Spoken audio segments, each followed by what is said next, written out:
राम राम राम हरे हरे, हरे कृष्ण कृष्ण कृष्ण हरे हरे। महाराज की जय। मला वाटते अंतरित्वा वसावे, तुझ्या दासबोधासित्वा बोध व्हावे। अपत्या परी पाजवी प्रेम रसा, महाराज या सद्गुरु रामदासा। जय जय रघुवीर समर्थ। शुका सारिखे पूर्ण वैराग्य ज्यांचे, वसिष्ठांपरी ज्ञान योगेश्वराचे। कवी वाल्मिका सारिखा मान्य ऐसा, नमस्कार माझा सद्गुरु रामदासा। जय जय रघुवीर समर्थ। ब्रह्मानंदं परम सुखदं केवलं ज्ञानमूर्तिं, द्वंद्वातीतं गगनसदृशं तत्त्वमस्यादिलक्ष्यम्। एकं नित्यं विमलमचलं सर्वहि साक्षिभूतं, भावातीतं त्रिगुणरहितं सद्गुरुं तं नमामि, सद्गुरुं तं नमामि। जयांचे केलिया स्मरण, होय सकल विद्यांचे अधिकरण। ते वंदो म्या श्रीचरण, श्री गुरूंचे सद्गुरुनाथ महाराज की जय। परम पूजनीय श्री गुरु डॉक्टर काकांना साष्टांग नमस्कार करते। माझे श्री गुरु सुनील दादांना साष्टांग नमस्कार करते, त्यांच्या चरणाशी लोटांगण घालते। तसेच माझी गुरु माऊली शैलाताई आणि राजू भाऊ या दोघांनाही नमस्कार करते आणि श्रोते आपण जगदीशमती आपल्या सगळ्यांना नमस्कार करते आणि आजच्या चिंतनाला सुरुवात करते। आपण स्वभाव बघत आहोत। स्वचा भाव, नेमका माझा भाव माझ्याबद्दल काय आहे आणि मला काय बनवायचं आहे ह्याबद्दल आपला विचार सुरू आहे। आणि काल आपण त्याच्यामध्ये बघितलं की हे करण्यासाठी, स्वचा भाव आपला करण्यासाठी ईश कृपा लागते। ईश्वर कृपा म्हणजेच ईश्वर भेटीसाठी, त्याच्याच भेटीच्या तळमळीतून केलेलं निष्काम कर्म आणि त्या निष्काम कर्माचं फळ म्हणजे काय, तर त्या तळमळीतून श्री गुरुच्या रूपाने ईश्वर आपल्या जीवनात येतो। गुरु साक्षात परब्रह्म, तेच ईश्वर, तेच जीव, ब्रह्मच आहो। पण ते आपल्याला कळून देण्यासाठी, तू ब्रह्म आहेस ही जाणीव करून देण्यासाठी श्री गुरु आपल्या जीवनात येतात। आणि हे जे युनिवर्स आहे, ही प्रकृती आहे, ही आपल्याला त्याच्यासाठी मदत करते, आपल्याला त्यांच्या जवळ घेऊन जाते किंवा त्यांना आपल्या जवळ आणते। हे कसं होईल हे त्यांना माहित, पण होते। बस हीच ईश्वराची कृपा आहे। श्री गुरूंशी भेट घालणं, आपल्या जीवनामध्ये श्री गुरूंचं येणं आणि मग श्री गुरु कृपा। श्री गुरु कृपा म्हणजे शरणागताला ते अनुग्रहित करतात, अनुग्रह करतात म्हणजे काय, त्याच्यावर कृपा करतात, त्याला स्वीकारतात, त्याला हाताशी धरतात। आणि जसं साधारण मनुष्य आपल्यासारखा संसाराकडे भटकत असेल तर त्याला गमो पंथ अनंत या राघवाचा परमार्थ मार्गावर ओढतात, तिकडे भटकू देत नाही, म्हणजे हाताशी धरतात। जे आपलं प्रारब्ध आहे हे ते बदलवत नाहीत। आपल्या संसारामध्ये किंवा आपल्या जीवनामध्ये येणारे सुख दुःखाचे प्रसंग किंवा जे काही पण असतील ते बदलवत नाही। प्रारब्ध ईश्वराचं देणं आहे, हे त्याच्यामध्ये अजिबात ढवळाढवळी करत नाही। फक्त त्या प्रारब्धाला युटर्न बायकट करून थोडंसं बाजून, जसं पाणी गंगा वाहत असेल आणि डोंगर मधात आलं तर तो काय करते, ती एक तर अशी वळसा घालून निघून जाते, थांबत नाही. त्या डोंगराला, त्या मोठ्या कोण काही आलं मध्ये, त्याला वळसा घालते किंवा जास्तच फोर्सने त्याला फोडून टाकते आणि पुढे जाते. असं पुढे जाणं श्री गुरु आपल्याला शिकवतात. आणि शास्त्रकृपा मग होते. शास्त्रकृपा होते म्हणजे काय होते? शास्त्राची गोडी लागते आणि त्याच्यावर श्रद्धा बसते. ती श्रद्धा दृढ दृढ होत जाते. ही दृढ श्रद्धा त्या सिद्धांत मान्य करण्यासाठी, हे सिद्धांत शास्त्रांनी जे सांगितले आहे, वेदांनी सांगितले आहे, ते योग्य आहे. मला जे विचार होते ते अयोग्य आहेत, माझे देहबुद्धीचे होते ते चूक आहेत आणि हे बरोबर आहेत, हे मान्य करतो आपण या सिद्धांत. मग त्याचा परिणाम असा होतो की जीवन जगत असताना हे सिद्धांत आठवतात की ह्या वेळेस हा विचार द्यायचा आणि तिथून कसं बायकाट व्हायचं, हे विचार शास्त्रांचे आपल्याला जीवनात वापरता येतात. नुसतं वहीत किंवा पुस्तकात किंवा एवढ्या एका तासापुरते ते राहत नाहीत. जसं आपण एक दोन काल परवा बघितलं होतं, स्थळ त्याग होता सवेची जाय, असे हे जात नाहीत. ही आहे शास्त्रकृपा. आणि ही शास्त्रकृपा झाल्यावर मग आत्मकृपा. आत्मकृपा म्हणजे आत्मभाव जो आहे की मी आत्मा आहे, हा भाव सहज टिकतो. ह्याच्यामध्ये कशाचाही घोटाळा होत नाही. अहम ब्रह्मास्मी वर बुद्धी स्थिरावते.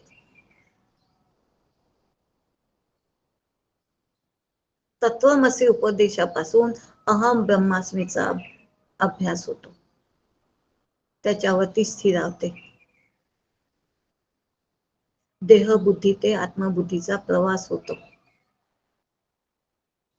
आणि असा अखंड मग जीवनामध्ये अजून देह ठेवलेला नाही, मग जीवन तर सुरूच आहे, देह तर आहेच. मग अखंड विवेकाने जीवनामध्ये वागतो. देहाभिमान अगदी नाही किंवा कमी कमी होत जातो, न सारखा राहतो आणि वासना क्षीणावतात, संपतात. हे आहे जन्म घेण्याचं कारण, ते थांबून जाते. वासनाच नाही, कारण ईश्वराच्या नियोजनामध्ये ढवळाढवळी नाही. जे त्याने दिलं आहे, जसं दिलं आहे, जे आहे त्यामध्ये समाधान शांती ठेविली अनंत तसेची राहावी, असा हा शांतीने राहायला शिकतो. आता उरलो उपकारापुरता, बस ही मनोभावना होऊन जाते. आणि देह तादात्म्य कमी झाल्यामुळे वैराग्य आपोआप बांधते. वैराग्याला काही घ्यावं लागत नाही, ते आपोआप आणि निर्भय होऊन जातो. वैराग्य असलं की भीती नाही राहत, कारण मितूपणाची झाली बोलवण. आता भीती नाही, निश्चिंती झाली आहे, समाधानाची स्थिती आलेली आहे. आणि ही स्थिती म्हणजे चित्त महासुखाच्या ठिकाणी लोपलं आहे. जसं काल परवा आपण बघितलं की डॉक्टर काका म्हणतात सुखी व्हायचं, सुखी होता होता सुखरूप व्हायचं आणि सुखरूप होऊन या देहाला, ह्या जगाचा निरोप घ्यायचा. तर हा तिथं सुखरूपतेकडे निघाले आहे किंवा सुखरूप झालेला आहे. आता देह राहो अथवा जाऊ, पांडुरंगी दृढ भाव झालेला आहे. मी पांडुरंग आहे म्हणजे कोण? ते हे परब्रह्म विटेवरी उभे. जे हे पांडुरंग विटेवर उभे आहेत, परब्रह्म आहे, ते मी आहे. काम झालं आहे. आता फक्त उरले आहे काय? जेव्हा त्याचं बोलावणं येईल, तो ईश्वर जसं करेल तसं हा शांतपणे बघतोय. आणि ह्याच्यासाठी आपण आचार्यांचं एक ते स्तोत्र घेतलं होतं बघा, त्याच्या साह्याने हाच विषय समजून घेण्याचा प्रयत्न केला होता. भज गोविंद मधली एक भगवद्गीता किंचित दिता गंगाजल लव कणिका पिता सुकृतपी येन मुरारी समचा क्रियते तस्य यमेन न चर्चा. या श्लोकाच्या माध्यमातून आपण तो विषय समजावून घेण्याचा प्रयत्न केला. तो देह शोधून पाहता लिंग देह न ये हाता मम दूत येत असे पळता मोकळ्या हाती. यमदेव नचिकेतेला सांगतात की असा जो असतो त्याच्या लिंग देह म्हणजे सूक्ष्म देह माझे जे यमाचे दूत हे येतात त्यांना तो सापडत नाही, त्यामुळे ते रिकाम्या हाताने जातात आणि हा सूक्ष्म देह जन्म मनाला कारणीभूत आहे, तो ह्याने असा घालवला आहे. असा हा मोकळा झाला आहे. अशा साधकाला नेण्यासाठी यम धजत नाही किंवा त्यांची इच्छा सुद्धा होत नाही. अशांना नेण्याची त्यांना हिम्मत नाही. असा स्वभावाने असा बदल करणारा सगळ्यात महत्वाचं तो कोणाचाही विरोधी नसतो. असा जो होऊन जातो तो जोपर्यंत आहे ना, कोणाच्याही न राग न द्वेष न मान मदा, कोणासोबतही रागही नाही, कोणाचा द्वेषही नाही, कोणाचा मान नाही, कोणाचा अपमान नाही, असा होऊन जातो. कोणत्याही गोष्टीचा विरोध करत नाही. वेदांताचे जो डिमडिमा आहे अद्वैत, हा तो स्वीकारलेला असतो आणि देहादी जगत कल्पित आहे हे त्यांनी समजून घेतलेले असते. ब्रह्मसत्य जगन मिथ्या या निर्णयावर तो दृढ झालेला असतो. त्यामुळे हे प्रयत्न जे आहेत, देहादी जगत सत्य वाटते आहे हे मायेमुळे आहेत आणि माया मुळातच मिथ्या आहे, म्हणून हिने केलेलं सुद्धा सगळं मिथ्या आहे. आपल्याला सगळ्यांना ही मांडणी माहित आहे की ब्रह्म एकच एक होतं, त्याच्यामध्ये स्फुरण झालं, मूळ माया झाली, गुण माया झाली, जड माया झाली आणि हे सगळं अष्टधा प्रकृतीने हे सगळं जगत निर्माण झालं. म्हणजे हे मायेची रचना आहे, मायेने केलेलं आहे आणि ही मायाच मुळात जर कल्पित आहे, ही मिथ्या आहे, तर मग हिने केलेलं मिथ्याच असणार. हे भासमान आहे. ब्रह्मावर हा जगत म्हणजे भासत आहे हे त्याला समजून गेलेलं आहे. माझ्या देहाशी इथून सुरुवात करायची. माझ्या देहाशी माझा कल्पित संबंध आहे. ही एक नुसती कल्पना आहे, शाश्वत नाही, भासमान आहे. सगळ्यात महत्वाचं हे त्याला ठासून ठासून हा व्यवहारकालीन सुद्धा त्याला आठवते.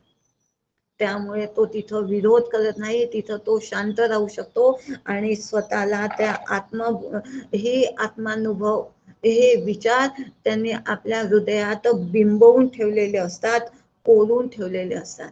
त्यामुळे व्यवहारकालीन असा तो वागू शकतो. आपण अजून कच्च असतो म्हणून आपल्याला स्थळ त्याग होता सवेची जाय. एवढा प्रवास हा सगळा तुम्हाला आम्हाला करायचा आहे, म्हणून हे पुन्हा पुन्हा पुन्हा पुन्हा ऐकायचं, पुन्हा पुन्हा पुन्हा पुन्हा करायचं. एक दिवस सवे पडता सवे पडे, समर्थ म्हणतात. अशी समय होऊन जाईल ना, मग सहजता येईल. पहिले पोळी करायला बसले तर भाताचे नकाशे झाले की नाही. आता सवय पडली, इकडे तिकडे पाहता पाहताही केली, लक्ष देऊन नाही केली तरी सुद्धा गोलच पोळी होते आणि तव्यावर हात सुद्धा भाजत नाही.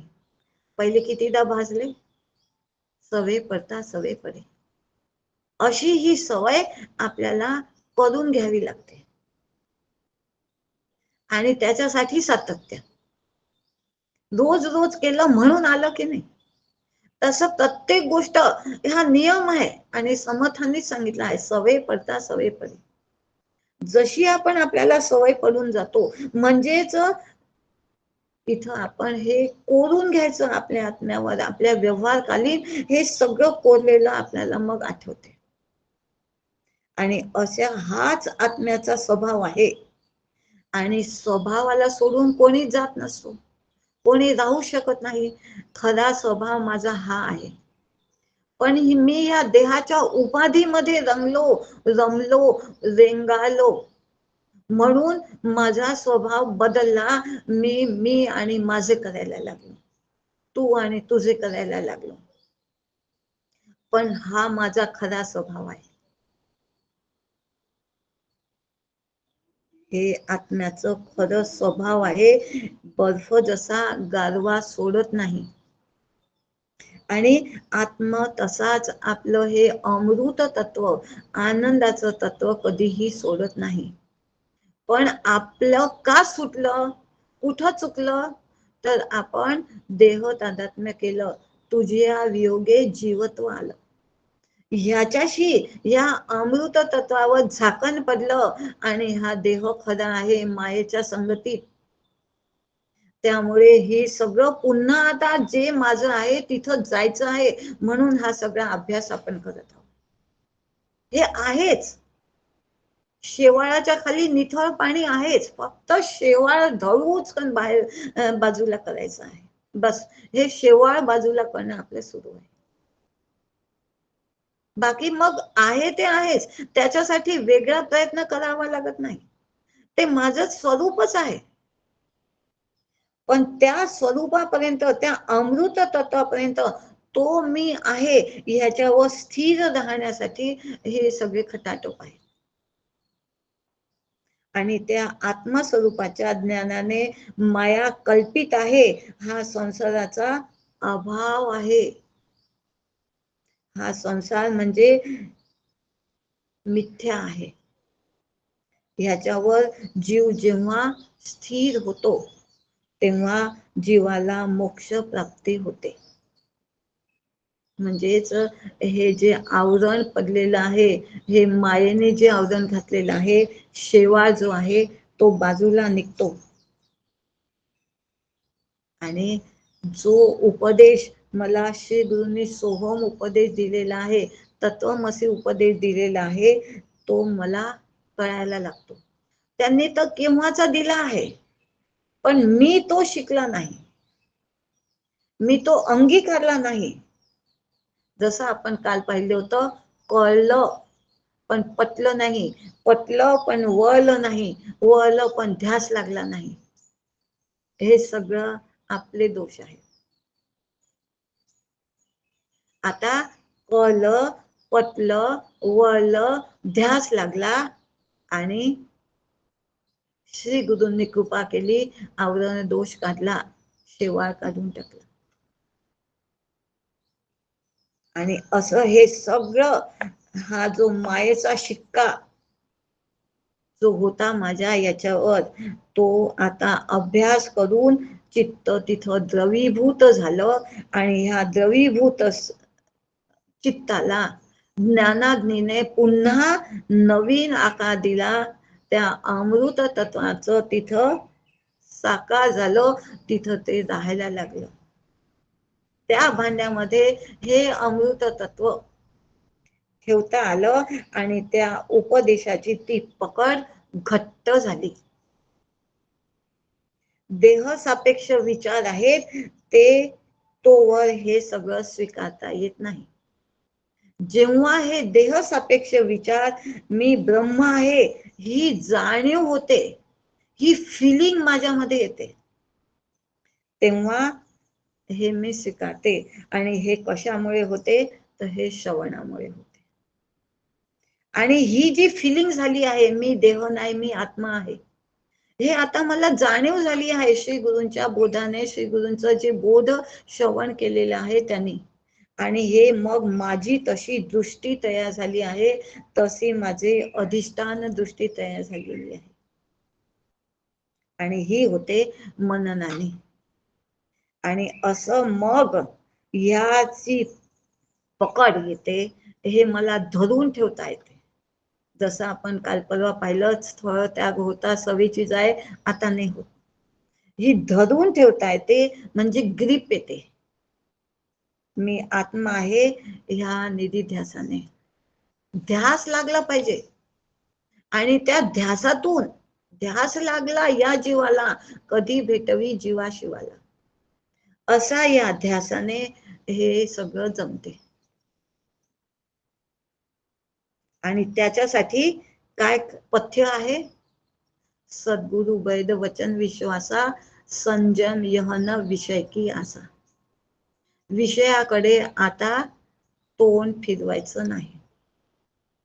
हे तर लक्ष ठेवायलाच पाहिजे. देहादी प्रपंचाच्या चिंतनात मी राहायचं नाही. चिंतन कशाचं करायचं? मी आत्मा आहे ह्या चिंतनात स्वतःला ठेवायचं. आणि ते जे श्री गुरूंनी दिलेलं आहे ते मला पचण्यासाठी, ते मला येण्यासाठी मी विषयांच्या हाका ऐकू न ये. जेव्हा मी अशा चिंतनात असते तेव्हा हे विषय जेव्हा मला हाका मारतात ते ऐकू येत नाही. आपलं बघा, लग्नात किंवा कुठं कार्यक्रमात आपण जातो ना, आणि दुसऱ्या चिंतनात असतो, तर असे फिरणारे किती आपल्या ओळखीच्या मैत्रिणी किंवा नातेवाईक असतात, तर आपलं त्यांच्याकडे ते किती आवाज देतात आपल्याला लक्षच नसते. अरे, मग आपण म्हणतो की माझं लक्षच नाही. तसे हे विषय या जगातून गेलेले नाहीत, पण त्या विषयांनी मला जे ओढलं आहे त्या विषयांच्या हाका अशा रीतीने ऐकू येत नाही. आणि याचा पुढचा मुद्दा म्हणजे हे 3 गुण ह्याच्यासाठी आपल्याला खूप त्रासदायक होतात. हे जन्मजन्मीचे संस्कार आपण पाहिले. आणि पुढचा मुद्दा, हे का आपण स्वीकारत नाही, त्याच्यासाठी आपल्यामध्ये असलेले 3 गुण प्रत्येकामध्ये आहेतच. हे गुण मायेने हे दिलेलेच आहेत आपल्याला, आणि हे प्रत्येकामध्ये आहे. हे सुद्धा आपापलं प्राबल्य दाखवतात आणि आपल्याला ह्या विचारांकडे जाऊ देत नाही, तिथं आपल्याला अडकवतात. ह्या आता 3 गुणांपासून आपण कसं स्वतःला सोडवायचं हा विचार आता आपण करूया. की एकदा काय झालं बघा, अर्जुन आणि श्रीकृष्ण असेच गप्पा मारत बसले होते. अर्जुन भगवंताला, श्रीकृष्णाला म्हणतो की हा दुर्योधन असा कसा रे? भगवंत म्हणतात असा कसा म्हणजे काय म्हणणं आहे तुझं? तर म्हणते दुर्योधन म्हणते की मी, हा धर्म काय आहे हे मला माहित आहे, पण मी त्याप्रमाणे वागू शकत नाही. अधर्म काय आहे हे मला समजते, पण मी ते अधर्माने वागणं सोडू शकत नाही. असा कसा हा समजल्यावर सुद्धा सोडू शकत नाही, हा असा कसा? महत्वाचा मुद्दा हे आहे. आता आपल्याला इतक्या दिवसापासून समजलं ना, का आपण हे करू शकत नाही? तर हे 3 गुण इथं आडवे येतात. हे 3 गुण म्हणतात. मग श्रीकृष्ण म्हणतात हा असा नसेल तर कसा असेल? ह्याने मान्य केले आहे, जाना मी धर्म नच मे प्रवृत्ती, जाना मी अधर्म नच मे निवृत्ती. याने इमानदारीने आपल्याकडे कबूल जबाबी दिले आहे, कबूल केलं आहे, मान्य केलेलं आहे की मी असा आहे.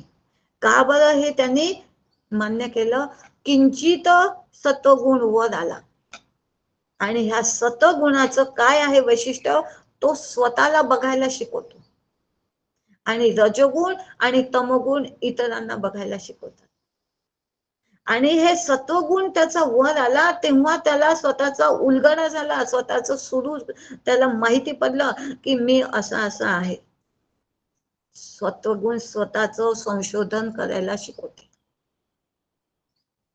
आणि रजोगुण तमोगुण आपल्याला दुसरे म्हणजे बहिर्मुख करत. म्हणून हे सत्वगुणाचं देणं आहे, हे त्याला कळलं आणि किंचित वर आला. दुर्योधन पूर्ण रजोगुणी आहे, आणि रजोगुणातून तमगुणात जायला त्याला वेळ लागत नसते, घसरणं केव्हाही सोपं असते. म्हणून तो रजामध्ये आणि तमामध्ये खेळतो. सत्वामध्ये कदाचित क्षणभर गेला तर त्याला आपलं स्वच्छ सगळं दिसून येते की मी काय केलं आहे. आता प्रश्न दुर्योधनाचा नाही, माझा आहे. मी समाजामध्ये कुटुंबामध्ये वावरताना काय करते? सगळ्यांच्या बाबतीत म्हणायचं की माझ्या बाबतीत म्हणायचं? हा सगळ्यात प्रश्न पहिले आहे. की सगळ्यांचं बघायचं की आपण आपलं बघायचं. आणि होते कसं बघा, दोन्ही एकमेकांचं बघतात. आणि तू मला चांगलं म्हण, मी तुला चांगलं म्हणतो, तुझी माझी दोस्ती. असा आपण दोन्ही बाजूंनी हा विचार केला तर दोन्ही एकमेकांना, दोघी रजोगुणात किंवा तमगुणात असतात, हा छान आहे, तो म्हणतात होय हा छान आहे. असं आता ह्या प्रश्नाचं उत्तर मी विशेष करून सत्वगुणाला वर आणून मी माझं बघितलं पाहिजे. आणि असं जेव्हा आपण आतमध्ये थोडस डोकावलं तर हा प्रश्न आपल्याला व्यवस्थित निसंदिग्ध उत्तर आपल्याला मिळते. आणि जो माणूस जसा आहे तसा का मला दिसत नाही,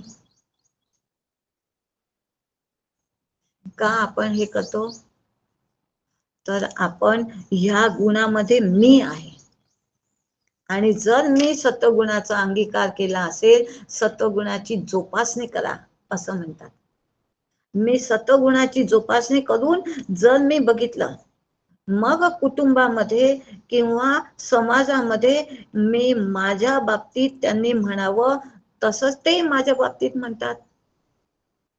मग मी माझा सत्वगुण जोपासला आहे, मग ते म्हणतात काय म्हणतात हे नाही, मी हा विचार द्यायचा तो असा का वागतो, कारण रजोगुणाचं सामर्थ्य झाले आहे, रजोगुण प्रबळ झाला आहे म्हणून हा असा आहे. त्याला तमोगुण सामर्थ्यवान झाला आहे, तमोगुणाचा स्कोप झाला आहे म्हणून हा असा वागतो. आणि असं जेव्हा आपण स्वीकार करतो, असा विचार देतो स्वतःला, केव्हा देऊ शकतो, जेव्हा आपण स्वतःचा सत्वगुण वर ठेवलेला असेल, तेव्हा ही दृष्टी आपल्याला येते. मग कोणाचाही राग नाही येत, कोणाचाही द्वेष नाही होत. जसं आपण काल परवा बघितलं की ज्याच्याबद्दल आपल्याला राग असतो, ज्याच्याबद्दल आपल्याला द्वेष असतो, आपण त्याचंच चिंतन करायला लागतो की आता ह्याला दाखवूनच देईल आणि हा माझा आहे तर ह्याला मी प्रेमाने काय करून काय नाही, असं आपण दोन्ही करत असतो. आणि हे भगवंताचं हे ब्रह्मचिंतन राहून जाते. जेव्हा आपण असं सत्वगुणाचा अंगीकार करतो किंवा सत्वगुण जोपासतो, तेव्हा आपण असा विचार करतो की हा समोरचा असा वागला, रजोगुणामध्ये आहे, हा तमोगुणामध्ये आहे म्हणून हे याचा काही दोष नाही, त्यामुळे त्याच्याबद्दल आपल्या मनामध्ये रागही नाही आणि द्वेष नाही. त्याचं जे असेल ते असेल, आपण सुटलो, असं स्वतःला मोकळं करून घ्यायचं.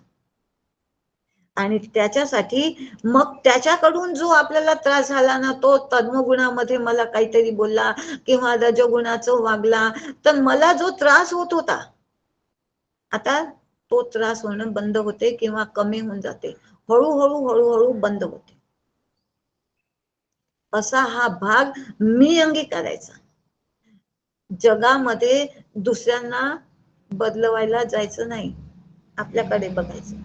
आणि हे आपल्याकडे बघण्यासाठी स्वतःचं परीक्षण करून स्वतःचे गुण ओळखायचे. की मी जेव्हा आता तो वागला तर आपण सांगून दिलं की तो तमोगुणात आहे, तो रजगुणात आहे म्हणून. मग कधी कधी मलाही स्फोट होतो ना रजगुणाचा किंवा तमोगुणाचा, माझ्याही आतमध्ये होतो. तर हे स्वतःचे परीक्षण करायचे, स्वतःचे गुण ओळखायचे आणि ते गुण ओळखून माहिती पडलं ना तर मग त्याचा इलाज करता येतो. बघा एक उदाहरण सांगते म्हणजे कळेल. समजा आपण गॅसवर दूध ठेवलेलं आहे आणि बाहेर आहे, गरम आहे म्हणून फ्रीज मध्ये ठेवता नाही येत. थोडस कोमट झालं, मांजर आली आणि दूध पिऊन गेली. आणि मांजर सगळं पिऊ नाही शकली, थोडस पिली, थोडस अर्ध सांडवून दिलं किंवा सोडून दिलं म्हणजे वाया गेलं. तर आपण तेव्हा काहीच नाही करू शकत. नुकसानी झाली मान्य करता येते, पण काय इलाज काय करतो आपण, की दुसऱ्यांदा मांजर येण्यावर आपण काही, ती तर अगदी दबल्या पायाने येते, पण आपण बंदोबस्त करतो की दार लावून घेतो किंवा दूध फ्रीज मध्ये किंवा कपाटात ठेवून घेतो. बंदोबस्त केला की नाही आपण, आपल्या दुधावर बंदोबस्त केला. मांजर मग आली, चक्कर मारून चालली गेली, कारण तिला दूध भेटलंच नाही. अशी ती एकदा येईल, दोनदा येईल आणि मग येणं बंद करेल, कारण तिला दूध भेटतच नाही. तसं आपल्यामध्येही तमोगुण येईल, रजोगुण येईल, लक्ष ठेवायचं आला आहे. बघायचं, आला वाटते तमोगुण, आला वाटते रजोगुण, आणि आता त्याच्यावर लक्ष ठेवायचं.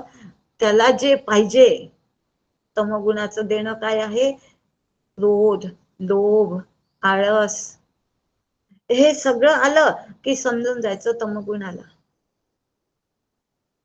आणि त्याच्या भरामध्ये काहीतरी वाईट माझ्याच्याने होऊन गेलं, पण आता मी या तमोगुणावर लक्ष ठेवायचं, कारण ते झालं, त्याला आता बदलवता येत नाही. पण आता लक्ष ठेवायचं की दुसऱ्यांदा हा ज्याला ते पाहिजे, म्हणजे माझा तो अशा रीतीने हे करतो, वापर करतो, ते त्याला करू द्यायचं नाही. माझ्या दुधाचं नुकसान करतो, दूध द्यायचं नाही. रजोगुण येईल, तमोगुण येईल, असं आपण स्वतःवर लक्ष ठेवायचं आणि तो सत्वगुण सांभाळायचा, म्हणजे दार लावून घ्यायचं. आणि हे दोन्ही जात नाहीत, पण योग्य त्या वेळी ते वापरायचे आणि पुन्हा ठेवून द्यायचे. जसं आपण सांडशी वापरतो, चिमटा वापरतो, पण दिवसभर असं सांडशी घेऊन घेऊन फिरत नाही काही, वापरतो ना, पाहिजे घरामध्ये सांडशी, पण दिवसभर नाही पाहिजे. तसा तमोगुण पाहिजे, रजोगुण पाहिजे, नाहीतर आपण झोप नाही आली तर आपण बिमार होऊन जाऊ. रात्री झोपायचंच असते, तेव्हा आळस आलीच पाहिजे, झोप झालीच पाहिजे. तसा तो वापरला आणि सकाळी प्रभाते मनी राम चिंतित जावा, तेव्हा याला बाजूला ठेवून दिला. हा अवेळी आला नाही पाहिजे, याची लक्ष ठेवून राहायचं. अशा रीतीने आपण यांच्यावर लक्ष ठेवायचं. अधिष्ठान दुसरे की मी आत्मा आहे, हे माझे नाही, हे माझे स्वभाव नाही आहे, हे माझे गुण नाही आहेत. माझे गुण अमृत तत्व आहे. आताच बघितलं आपण सुरुवातीला, माझा स्वभाव अमृत तत्वाचा आहे. हे तमोगुणाचे, रजोगुणाचे हे माझे नाही आहे. पाहुणा आला, एखादा दिवस, अर्धा दिवस चहा पाणी नाश्ता करून चालला गेला, हा गेला पाहिजे, जास्त राहायला नाही पाहिजे. तसा ह्याला मी वापर करायचा. आणि त्यासाठी शास्त्र म्हणते, हे सगळं येण्यासाठी सात्विक आहार, सात्विक विचार, सात्विक उच्चार आणि सात्विक खाणं, सात्विक संगती. संगतीचा फार परिणाम होतो. म्हणतात ना, जसं अन्न तसं मन होते. म्हणून या अन्नावर सुद्धा फार लक्ष ठेवावं लागते. सात्विक आहार आणि सात्विकच विचार. कोमल वाणी दे रे राम. का म्हटलं समर्थांनी असं?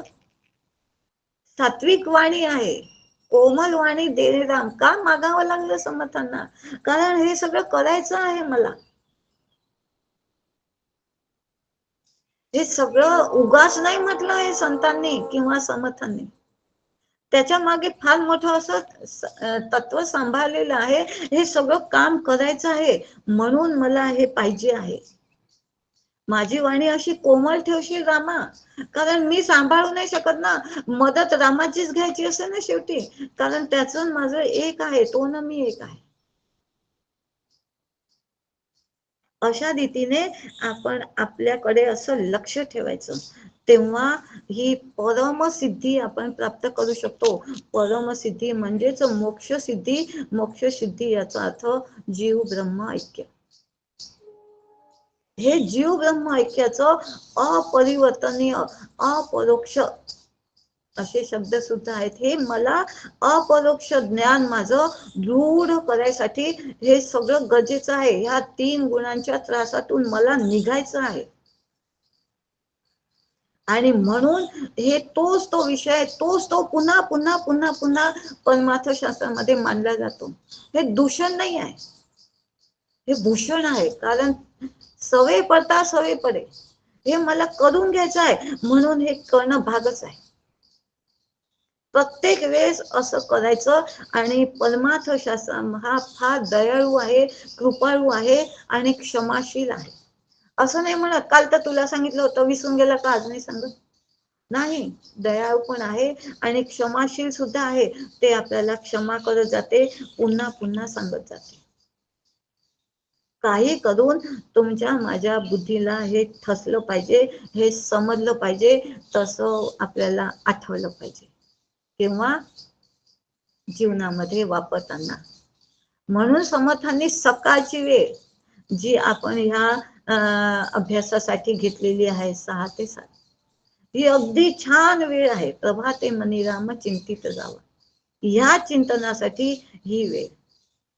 आणि अशी ह्या व्यक्ती, ह्या वस्तू, हे प्रसंग, हे नाती जेव्हा आठवतात, हे नातीच्या स्मरणाकरता हे सगळं माझ्या स्मृतीमध्ये हेच न राहावं. कारण हा 1 तास आहे ह्या ऐकण्याचा, आणि ह्या मुलाबाळांमध्ये, ह्या नातेवाईकांमध्ये, त्या प्रसंगामध्ये 23 तास. मग पर्सेंटेज कमी जास्त होऊन राहिलं की नाही. म्हणून हे सगळं स्मृतीवर आठवलं पाहिजे. तुमचं आमचं जीवन ह्याच्यावर सेटिंग झालं पाहिजे. हे आपल्याला हवं असं वाटलं पाहिजे, हेच आपल्याला आवडलं पाहिजे. म्हणून ज्या नको असलेल्या आठवणी त्या काढण्यासाठी आणि ह्या आठवणी जपण्यासाठी, म्हणजेच सत्वगुण जपण्यासाठी हे सगळं आपल्याला करणं आवश्यक आहे. म्हणजे आपल्या आहारावर, आपल्या विहारावर, आपल्या उच्चारावर, आपल्या संगतीवर असं लक्ष ठेवलं तर आपण मग दिवसभर ज्या आठवणीला सांभाळून ठेवणं गरजेचं आहे त्या आपल्याला सांभाळता आल्या पाहिजे, आणि ज्या टाकून द्यायच्या आहेत त्या टाकून दिल्या सुद्धा पाहिजे. आता काय सांगू तुम्हाला, 40 वर्ष झाले माझ्या लग्नाला, आणि तेव्हा काय भाजी झाली होती लग्नात, अजूनही आठवली ना की तोंडात पाणी येते. म्हणजे मी किती जपली आहे आठवण, भाजीतच रमली. अजूनही तोंडात पाणी येते आणि ती खावीशी वाटते. म्हणजे हे झटकता आलं पाहिजे. झालं गेलं पार पडलं, हे मला झटकता आलं पाहिजे. आणि ह्या सत्वगुणाची जोपासना ठेवून जे गरजेचं आहे, या विषयांकडून आवर्त घ्यायचं आहे, हे पथ्य मला पाळायचं आहे. आणि हे पथ्य पाळण्यासाठी मी दिवसभरात मग माझं हे चिंतन सुरू असलं पाहिजे. त्यासाठी आपण हे विचार नेहमी सांभाळत राहायचे. हे सांभाळावं लागते. लोखंडाचं सांभाळावं लागते का, ते बाहेर आपण अंगणात ते टाकून देतो, पण अंगठी असली तर ती डब्बी डब्बी डब्बी डब्बी डब्बी कपाटात, त्याचं आतला खाना, त्याचा आतला खाना, किल्लीला किल्ली, किल्लीला किल्ली, किती सांभाळावी लागते. असे हे विचार हे आपल्याला सांभाळावे लागतात. पण काहीतरी आपले भंगार वस्तू किंवा लोखंडाच्या हे अंगणात पडलं राहिलं तर चालते. असं हे सांभाळता आलं पाहिजे. आणि जे विनाकारणचं आहे हे बाहेर टाकता आलं पाहिजे. हे विचार आता कामाचे नाही, ठेव एका साईडला. हे कामाचे नाही, ठेव एका साईडला. ह्याला झटक, आणि दिवाळीच्या वेळेस हे सगळं जमा करून भंगारवाल्याला देऊन दे, असं देणं आलं पाहिजे. आता हे काही कामाचं नाही, आता हे टाकून द्या, देऊन द्या, फेकून द्या. झटकून टाका. असं जेव्हा आपण वागतो त्या क्षणी नको असलेली वृत्ती, नको असलेलं, जेव्हा अगदीच जसं आता सांगितलं ती भाजी आठवली की काय करायचं, रामकृष्ण हरी, रामाचं त्याच्या नावाचं आधार घ्यायचा आणि ही वृत्ती इकडे वळवून द्यायची. कारण जीव आहे ना हो. एवढ्या लवकर विसरणार का भाजी? नाही विसर. मग तेव्हा हा मारा देण्यासाठी, त्याच्यातून स्वतःला वाचवण्यासाठी भगवंताचा तू माझ्या संगाती, नामस्मरण हे फार मोठं साधन आहे. स्वतःला ह्या सगळ्या वृत्तीतून सोडवण्यासाठी नामस्मरण, नाम आणि स्मरण म्हटलं आहे. नामीच्या बोधाचं स्मरण, नामीच्या बोधात नाम घ्यायचं असं म्हणतात. म्हणजे ते बलवा नाम होते. त्याचंच दर्शन, त्याचंच नाम, त्याचाच बोध आणि त्याचीच आठवण. अशा रीतीने आता हे तर तोंडाने आपल्याला माळा घेऊन आपण 24 तास बसू नाही शकत, पण त्याचं स्मरण ठेवू शकतो की नाही, त्याचं चिंतन ठेवू शकतो की नाही, त्याचं नाम आतमध्ये ठेवू शकतो की नाही. हे त्या स्मृतीतून ज्या नको आहेत त्याच्यातून निघण्यासाठी, त्या वृत्तीतून निघण्यासाठी हे नाम आपल्याला सहाय्यभूत होते. म्हणून नेहमी नामाच्या संगतीत राहायचं. आता सांगितलं ना, वाईट संगती सोडायची. मग ह्या बाहेरच्या संगती सोडण्यासाठी दुसरी मैत्रीण पाहिजे की नाही, दुसरी संगती काहीतरी पाहिजे की नाही. तर मग भगवंत म्हणतात माझी संगती घे, माझ्या नामाची संगती घे. नाम संकीर्तन साधन पैसोपे, जळतील पापे जन्मांतरीचे. सगळं सगळ्यांनी सांगून ठेवलं आहे. तू ह्या नामात स्वतःला ठेव. आणि किती येता जाता बसत उठता कार्य करता देता घेता वदनी वदता ग्रास गीता घरी दारी शय्येवरी रती सुखाचे अवसर, सर्वांची लज्जा त्यजुनी भगवत चिंतन करी. आता चिंतनासाठी या देहाचं काही गरज आहे का? देह प्रपंचाचा दास, सुखे करो त्याचे काम. त्याला ते करू द्यायचं, आपण आपलं करायचं. असं स्वतःला रामकृष्ण हरी करून ही वृत्ती इकडे सत्वगुणात वळून घ्यायची. शास्त्रामध्ये सांगितलं आहे, वृत्ती जिकडे धावे न धावे पाठी, साक्षी होणे बघता स्वरूपी होय भेटे. ही वृत्ती आली रजोगुणाची तमोगुणाची, तर तिथं साक्षी रूपाने बघायचं. आला वाटते तमोगुण, आला वाटते रजोगुण. जसं आपण लक्ष ठेवतो मांजर आली वाटते, तसं ह्याच्याकडे साक्षी की मला ही वृत्ती आली, कशाच्या अधिष्ठानावर आली, साक्षी रूप. अशी अधिष्ठान वृत्ती केली तेव्हा आपण याच्यातून स्वतःला सोडू शकतो. आणि ही वृत्ती मुनी ठेवतात, संत ठेवतात, ऋषी ठेवतात. मुनी म्हणजे मननात त्रायते इति मुनीही, म्हणजे नेहमी जे हे मनन करतात ते मुनी. ऋष्यते अनेन इति ऋषीही, म्हणजे जे नेहमी आनंद देतात ते ऋषी. म्हणून ऋषी मुनी आपण नेहमी बोलण्यामध्ये बोलतो, ते मुनी आहेत, ते ऋषी तुल्य आहेत, ऋषी सारखे आहेत. डॉक्टर काका कोण आहेत? ऋषी आहेत. त्यांची संगती करायची, त्यांनी म्हटलेल्याची संगती करायची, त्यांच्या बोधाची संगती करायची. मग मुरगुडला जाऊन राहायचं असा त्याचा अर्थ नाही आहे. त्यांची संगती म्हणजे त्यांच्या विचारांच्या संगतीत राहायचं. आणि ह्या विचारांपासून मननशील राहून, चिंतनशील राहून स्वतःला असा रजोगुणातून तमोगुणातून वाचवून घ्यायचं. असं जे वाचवण्याचं आहे ते आपल्याला आलं पाहिजे. आणि त्याच्यासाठी हे 3 गुण असे येणारच आहे. ते स्वतःला अशा रीतीने जेव्हा आपण स्वतःच्याकडे लक्ष देतो तेव्हा आपण तमला तत्शी जो जोडण्यामध्ये ह्या अडचण आणत होता ते आपल्याला यामध्ये शिकता येते.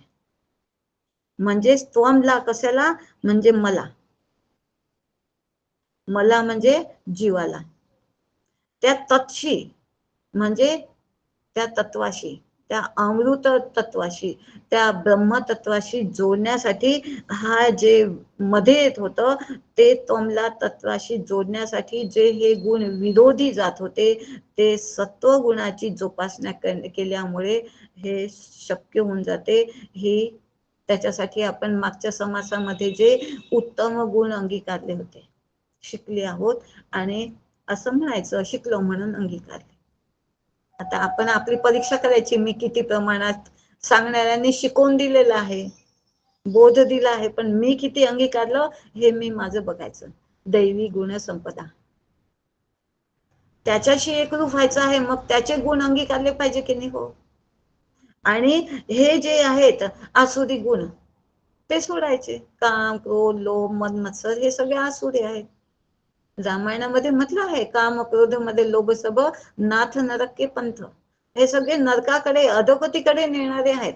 मग हे मला नको आहे, मला जीव ब्रह्म ऐक्य करायचं आहे, तोमला तत्शी एकरूप करायचं आहे, तर मला ह्याचा, या दैवी गुणसंपदेचा अंगीकार केला पाहिजे, जे त्याचे आहेत तसे मी शिकले पाहिजे. म्हणून तर समर्थाने पहिले उत्तम गुण सांगितले, नंतर स्वभाव बदलायला सांगितला.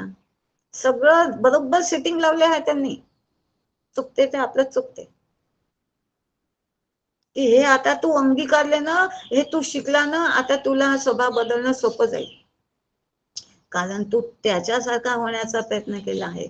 एकरूपता केव्हा येते, जेव्हा आपली मैत्री सुद्धा केव्हा जमते बघा, दोघांचे स्वभाव सारखे असतील, दोघांचं वागणं सारखं असेल, दोघांच्या आवडी निवडी सारख्या असतील ना, तेव्हा मैत्री जुळते.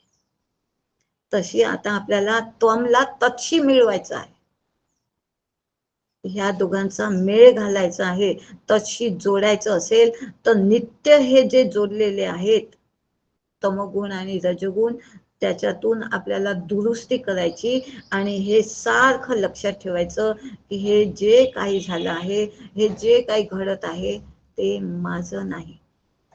मग ज्याचं आहे त्याच्याकडे देऊन द्यायचं. कोणाचं आहे, हे सगळं माझ्याकडून म्हणजे या देहाकडून त्या ईश्वराच्या नियोजनाप्रमाणे करवून घेतलं जाते आहे, हे त्याचं आहे, त्याला देऊन द्या. कर्म म्हणजे मी करता मी भोगता ही जी भ्रांती आहे त्याच्यातून बाहेर निघा. हे आपल्यालाच आपलं पाहायचं आहे. आपण सगळं घेऊन घेण्याच्या याच्यामध्ये आहोत ना, हे घ्यायचं नाही. घेतलं तर परत द्यावं लागते की नाही, घ्यायचंच नाही, ह्याच्यातून निवृत्त व्हायचं. आणि हे निवृत्त होणं म्हणजे जे हे आलेलं आहे, ज्याचं आहे त्याच्याकडे पाठवायचं. असा विचार केला की कायम हे जे आपलं आहे त्याच्याकडून आपण सुटू शकतो. हे बघा, एकदा नाथ भागवताचा विषय आहे की श्रीकृष्ण जेव्हा स्वधामाला जायला निघाले, तेव्हा उद्धवाला ही बातमी कळाली की भगवंत निघाले आहेत, आता ते मला सोडून जाणार. तो मागेच लागला, हट्ट धरला की मी तुझं खाल्लं आहे, मी तुझा मित्र आहे, मी तुझा नातेवाईक आहे, तुझं खाल्लेलं दिलं आहे, मी ते खाल्लं आहे, तुझे कपडे मी नेसले आहेत, मी नेहमी तुझ्या सोबत सोबत राहिलेले आहे, आणि आता ह्या घडीला पण मी तुझ्या सोबत राहणार, मी तुझ्या सोबत येणार, तू मला घेऊन चल. आता श्रीकृष्ण म्हणतात, तू असा मी तुला नेऊ शकत नाही. तू जे तुझं गुण आहे, हे तुझं जे तत्व आहे, त्याने तू न मी एक आहे हे तू जाण. देहाने एकरूपणा नाही होऊ शकत. स्वभाव, मी अमृत भावाचा आहे, मी ते परब्रह्म भाव आहे, माझं ते गुणधर्म आहे, आणि तू स्वतःला देह समजत आहे, म्हणून असा तू माझ्यासोबत येऊ शकत नाही. तुला त्याच्यासाठी माझ्यासारखं व्हावं लागेल. म्हणजे मी जसा कधीही विसरत नाही, काही करताना मी विसरत नाही, मी ब्रह्म आहे, तसं तू सुद्धा हे तू देह आहे हे विसरून जा, आणि मी आत्मा आहे, मी ब्रह्म आहे ह्याची आठवण ठेव, आणि सच्चिदानंद ब्रह्माशी ह्या तत्वाने तत्व एक होते. तसं आपण देहाने असं रामासारखं किंवा कृष्णासारखं नाही होऊ शकत. हे तर जड आहे, ह्याने आपण त्याच्यासारखं नाही होऊ शकत. पण माझं तत्व आणि ते एक आहे, ह्याची मेळ झाली पाहिजे, हे एक रूप झाले पाहिजे, आणि ते मला करायचं आहे.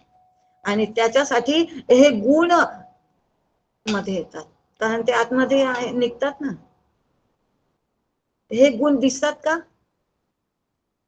की मला आता तमोगुण आला आहे, मला आता रजोगुण आला आहे, मला आता सत्वगुण आला आहे, हे दिसत नाही. पण त्या गुणाच्या शोभाने हा देह तसं काम करतो, तेव्हा क्रोध येतो, तेव्हा समोरच्याला कळते की रागात आहे, आवडते आहे, आई आज खूप रागात आहे. पण आतमध्ये मी किती दिवसाचा हा गुण सांभाळला होता, त्याचा स्फोट कधी होतो, अति होऊन जाते ना, तेव्हा स्फोट होत असतो. पण जेव्हा थोडूसा आला तेव्हाच जर याला जमाच नाही होऊ दिलं, तर मग स्फोट होत नसतो. मग अशी बारीक लक्ष ठेवायचं की माझं ध्येय हे आहे, मला त्याच्याशी एकरूप व्हायचं आहे. मग ह्या देहामध्ये थोडूस सुद्धा असं काही आलं, हे त्या वृत्तीकडे वळायचं नाही. वृत्ती जिकडे धावे न धावे पाठी, त्या वृत्तीशी एकरूप व्हायचं नाही, त्या वृत्तीच्या अधिष्ठान कडे माझे लक्ष ठेवायचं, साक्षी होऊन बघायचं. असं मला शिकलं पाहिजे. तेव्हा उद्धव आणि श्रीकृष्ण एक आहे. मग उद्धवच आहे का, मी पण उद्धव आहे. मला पण असं होऊन त्यांच्यासारखं होता येते. मग उद्धवाला भगवंताने कुठं पाठवलं, बद्रिकाश्रमाला. तिथं कोण आहे, शिव. शिव म्हणजे कोण आहे, शंकरम शंकराचार्यम केशवम बादरायणम. म्हणजे ही इथून जी परंपरा चाललेली आहे, ती माझ्या श्री गुरूंजवळ आली आहे. हीच ती गंगा आहे, ती माझ्या श्री गुरूंपर्यंत आली आहे. त्यांनी अनुग्रह केला म्हणजे मला हाताशी धरलं, आणि मी आता त्यांचा हात सोडायचा नाही, किंवा त्या प्रयत्नात सुद्धा जायचं नाही. त्यांच्या म्हणण्याप्रमाणे, त्यांच्या बोधाप्रमाणे वागायचं. म्हणजे मी उद्धव, जे श्रीकृष्णाने मार्ग दाखवला, तोच मार्ग मला माझ्या श्री गुरूंनी दाखवला. त्या मार्गाप्रमाणे मी वागायचं. हे जेव्हा मला जमेल, तर त्या सच्चिदानंद ब्रह्माशी एक होता येते. म्हणजे मी तो परब्रह्म आहे, हे मला कळते. आणि ह्या दोन विचारांची, ह्या दोन वृत्तींची एकरूपता आहे. देह एकसारखा कोणाचा नाही होऊ शकत, आणि देह मायाजनित आहे, हा मिथ्या आहे. हे विचार आपण पहिलेच पाहिलेले आहे. या देहाच्या भानगडीत पडायचंच नाही, याच्यात जायचंच नाही. हे एकोहम बहुशान हे स्फुरण झालं, आणि माया त्याच्यातून निर्माण झाली. आणि हा बीज टाकणारा कोण आहे, तर तो मी आहे म्हणतात. माझ्याच अधिष्ठानावर ही माया तयार झालेली आहे. आणि डॉक्टर काका फार म्हणतात, हा देह तयार झालेला आहे, आणि हा देह ठेवायचा आहे. म्हणजे जेव्हा देह ठेवतो आलं होतं घरी, 50 रुपये जास्त घेतले. आलं होतं घरी. आता लगेच ते आलं, लगेच पाण्याचं गेलं. दुसऱ्या दिवशी पाण्याचं गेलं. पहिल्या दिवशी आलं हे सिलेंडर, तू गेल्यावर पाण्याचं सिलेंडर गेलं तर लावलं. आता अजून रिकामे आहे 2 झाला की बस. कोणीतरी ऑडिओ सुरू केला आहे, थांबूया आपण, नाहीतरी आपला वेळ झालाच आहे. उद्या घेऊया पुढचा विषय. आणि आज नमस्कार करते. श्रीराम, जय राम, जय जय राम.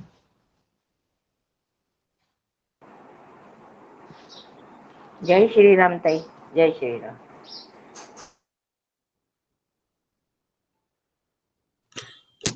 जय जय रघुवीर समर्थ. श्रीराम जय राम, जय जय राम. श्रीराम जय राम, जय जय राम. श्रीराम जय राम, जय जय राम. श्रीराम जय राम, जय जय राम. श्रीराम जय राम, जय जय राम. श्रीराम जय राम, जय जय राम.